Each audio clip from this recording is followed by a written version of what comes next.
Could a single secret operation change the course of a decade-long insurgency in West Africa? In a stunning statement that sent shockwaves through the global intelligence community, the former American president revealed a clandestine partnership. He claimed that the United States military and Nigerian forces successfully targeted and eliminated a high-ranking Islamic State commander. This revelation peels back the curtain on a shadow war fought in the dusty plains of northern Nigeria, where high-tech drones meet the gritty reality of ground combat. The news broke via Premium Times Nigeria, highlighting a moment of rare transparency in international counter-terrorism efforts. The commander in question was not just a local insurgent, he was a pivotal figure in the global caliphate's expansion into the Lake Chad Basin. For years, this individual moved like a ghost across borders, orchestrating raids and kidnappings that terrorized millions. The announcement confirmed what many had long suspected, that the alliance between Washington and Abuja is far deeper than diplomatic handshakes. To understand the weight of this kill, one must understand the rise of ISWAP, the Islamic State West Africa province. This group emerged as a more disciplined and lethal splinter of Boko Haram, seeking to establish a rigorous administrative state. By eliminating their top commander, the joint forces struck at the very brain of the insurgency. This operation was designed to dismantle the command structure that had proven resilient against conventional military tactics for over a decade in the region. The geography of the hit was as challenging as the target himself. The Lake Chad region is a labyrinth of islands, marshes, and dense scrubland that provides perfect cover for insurgent hideouts. Operating in this environment requires specialized intelligence and localized knowledge. The Nigerian military provided the boots on the ground and the human intelligence, while the Americans contributed the bird's-eye view from high-altitude surveillance. It was a symphony of modern warfare executed in one of the world's harshest terrains. Intelligence sharing is often a game of whispers and shadows. In this specific mission, the flow of data was unprecedented. Sources suggest that signals intelligence captured the commander's voice, pinning his location to a specific cluster of huts. Nigerian intelligence officers worked tirelessly to verify the data, ensuring no civilians would be caught in the crossfire. This level of precision is rarely seen in the headlines, but it is the backbone of the modern strategy against asymmetrical threats in Africa. When the order was given, the execution was swift. Whether it was a precision drone strike or an elite special forces raid, the result was final. The elimination of such a high-profile target sends a clear message to the rank and file of extremist groups. It signals that nowhere is safe, and that the reach of the state is longer than their hiding places. For the local communities in Borno State, the news brought a cautious sense of relief. However, the revelation by the former US president also sparked a heated debate regarding national sovereignty. Many Nigerians questioned the extent of foreign military involvement on their soil. While the success of the mission was celebrated, it also highlighted the gaps in Nigeria's own domestic security apparatus. Does the reliance on American technology undermine the prestige of the Nigerian armed forces? This question remains at the center of the political discourse in Abuja's power corridors and vibrant street markets. The commander who was neutralized had a history of brutal efficiency. He was known for coordinating sophisticated ambushes against military convoys and overseeing the recruitment of radicalized youths. His death is more than just a statistic, it is the removal of a charismatic leader who held the disparate factions of the insurgency together. Without his guidance, the group faced immediate internal power struggles, leading to infighting that has historically weakened the extremist movement's overall operational capacity. For the United States, this partnership served a broader strategic goal. Washington views the stability of Nigeria as the cornerstone of security for the entire African continent. By assisting in the elimination of top-tier terrorists, the U.S. aims to prevent the establishment of a permanent extremist sanctuary that could eventually export terror to the West. This operation was a practical application of the lead-from-behind strategy, providing the technical edge to a capable local partner. Critics of the announcement argue that publicized successes can often lead to retaliatory strikes. In the weeks following the mission, security across northern Nigeria was placed on high alert. The fear was that ISWAP would attempt a spectacular attack to prove they were still a potent force despite the loss of their leader. This cat-and-mouse game defines the current state of the conflict, where every victory is met with a renewed need for vigilance and tactical adaptation. The role of drones in this operation cannot be overstated. Unmanned aerial vehicles have transformed the landscape of the Sahel, allowing for constant surveillance over areas where ground troops cannot easily venture. These silent eyes in the sky provide real-time data that can be actioned within minutes. For the Nigerian Air Force, the integration of these technologies has been a steep learning curve, but one that is paying dividends in the fight against a very elusive enemy. Deep in the Sambisa forest and the islands of Lake Chad, the remnants of the insurgency continue to lurk. These areas are characterized by dense vegetation and a lack of infrastructure, making them nearly impenetrable. The joint operation showed that even these natural fortresses can be breached with the right combination of tech and grit.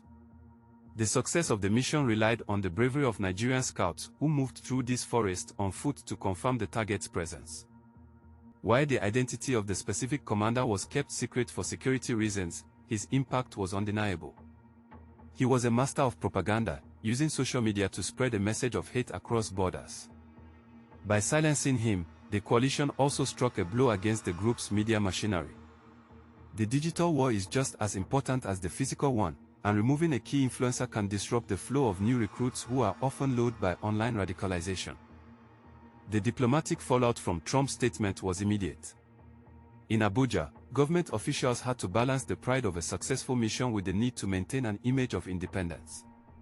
The Nigerian presidency released a carefully worded statement emphasizing that all operations on Nigerian soil are conducted with the full authorization and leadership of the National Defense Headquarters. This delicate dance of words is necessary to maintain public trust while continuing the vital international cooperation needed for victory. The operation also highlighted the evolving nature of the Islamic State in Africa. Unlike the group's collapse in the Middle East, the African branches have found fertile ground in areas where the state's presence is weak. This necessitates a move away from traditional battalion strength movements towards small, agile strike teams. The cooperation between Nigeria and the US reflects this shift, focusing on high-value targets whose removal can cause the most disruption to the insurgent network's complex hierarchy. But what of the human cost? For every commander killed, the communities living under the shadow of terror hope for a return to normalcy. Markets that were once closed due to the threat of suicide bombers are slowly reopening. Schools that were boarded up are seeing children return. The ultimate measure of success for the Nigeria-US partnership is not just the body count of commanders, but the restoration of peace and commerce to the battered Northeast region. The logistics of the strike were a marvel of modern planning. Fuel, ammunition, and intelligence had to be moved across thousands of miles. The US military's presence in neighboring Niger provided the necessary launchpad for surveillance assets. This regional approach is crucial because the insurgents do not respect national borders.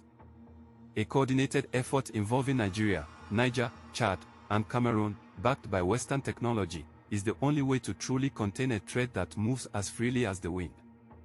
Military experts point out that killing a commander is often like pruning a weed, it may grow back if the roots are not addressed. These roots include poverty, lack of education, and social exclusion. While the Nigeria-US strike was a tactical triumph, both nations acknowledge that a military solution alone is insufficient. The soft side of counterinsurgency, building roads, providing healthcare, and ensuring justice, is the long-term work that must follow the high-profile operations of the special forces. The announcement by the former president also served a political purpose back home in America. It was used as evidence of a successful foreign policy that prioritizes the destruction of global terror networks.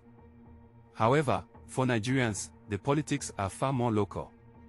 Every successful mission is a boost to the morale of the rank-and-file soldiers who have spent years in the trenches. It validates their sacrifices and shows that they have the support of the world's most advanced military. As the dust settles on this specific operation, the hunt for the next tier of leadership continues. Intelligence suggests that ISWAP is already scrambling to fill the vacuum. New names are appearing on the high-value target list. The cycle of surveillance, verification, and strike begins again. The partnership between Nigeria and the US remains a critical component of this cycle, as both nations realize that the cost of failure is a permanent caliphate in the heart of Africa. Looking back at the Premium Times report, we see a turning point in the conflict. The era of insurgents operating with impunity is over. The technology gap between the state and the terrorist is widening. However, the insurgents are adaptive. They are moving toward even more decentralized structures and utilizing encrypted communication. The war is moving deeper into the digital realm, requiring a new generation of Nigerian cyber warriors to step up and defend the nation's security interests. International observers watch these developments with keen interest. The success of the Nigeria-US model could be replicated in other parts of the world facing similar extremist threats. It provides a blueprint for how a global superpower can support a regional leader without a full-scale ground invasion. By focusing on surgical strikes and intelligence sharing, the coalition minimizes casualties and maximizes impact. But the ultimate success will be measured by the total return of displaced persons to their homes. The story of the ISIS commander's death is a testament to the power of collaboration. In an increasingly fractured world, the shared goal of security brought two very different nations together. The dusty roads of Bono and the high-tech halls of Washington, D.C. are linked by this common cause. While the details of the mission may remain classified for decades, the result is clear: a dangerous man is gone, and the world is slightly safer because of it. As we conclude this investigation, one question remains: who is the next target in this invisible war? The elimination of a top commander is a victory, but the struggle for the soul of the Sahel continues. Nigeria stands at the front line of a global battle, and the world is watching. In the silence of the savannah, the next mission is already being planned. Stay tuned as we continue to uncover the hidden stories of Africa's most critical security challenges.